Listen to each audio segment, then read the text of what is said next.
All we can do, those of us here in Washington, is to help create a favorable climate in which workers can prosper, businesses can thrive, and our economy can grow. And that is exactly what the recovery plan I've proposed is intended to do. Congressman Peter King is a 9-term Republican from New York. Congressman King, thank you for joining us. Good to be with you. So, Congressman King, we know that the stimulus package is likely to pass in the House. Republican response right now, is that really about politics instead of policy? Is it really a reaction to Rush Limbaugh that we're seeing instead of a genuine belief that they can alter the substance of the bill?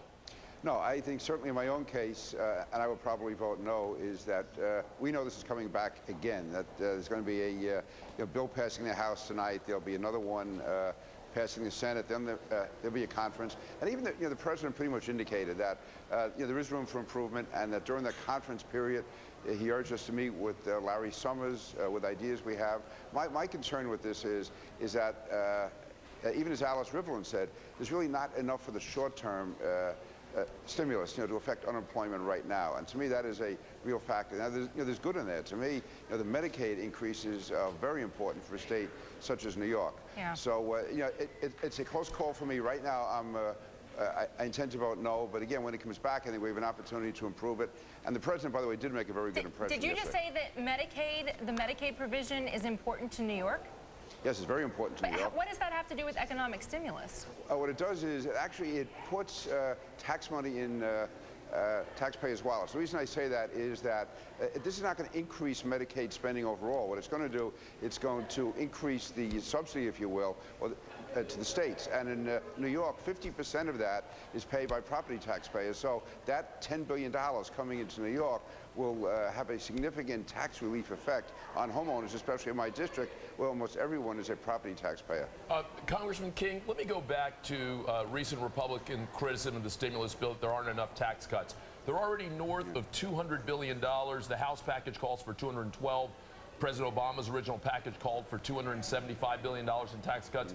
How much more, given that there's already a $1 trillion deficit that we're dealing with here, how much more in tax cuts would Republicans really like to see? We would look for significantly more tax cuts for small businesses. But put a number on that, please. I mean, are you talking about $300 billion, $400 billion? Are you talking about $500 billion in tax cuts? I would like to see the tax cut number over $300 billion, and I believe that, for instance, tax cuts to small businesses actually create jobs and will bring in more revenue. I don't look upon this as a zero-sum equation. I believe that those type of tax cuts to small businesses will reinvigorate the economy and will provide jobs and end up bringing in more revenue. And also, a good part of the tax reduction, though, is actually going to go to people who are not paying taxes, or it'll go, the earned income tax credit. So they're not really tax cuts. I'm not saying they're wrong, but I wouldn't put them in the category of tax cuts. Let me ask you about the money that's right now allocated for infrastructure. The latest infrastructure report card from the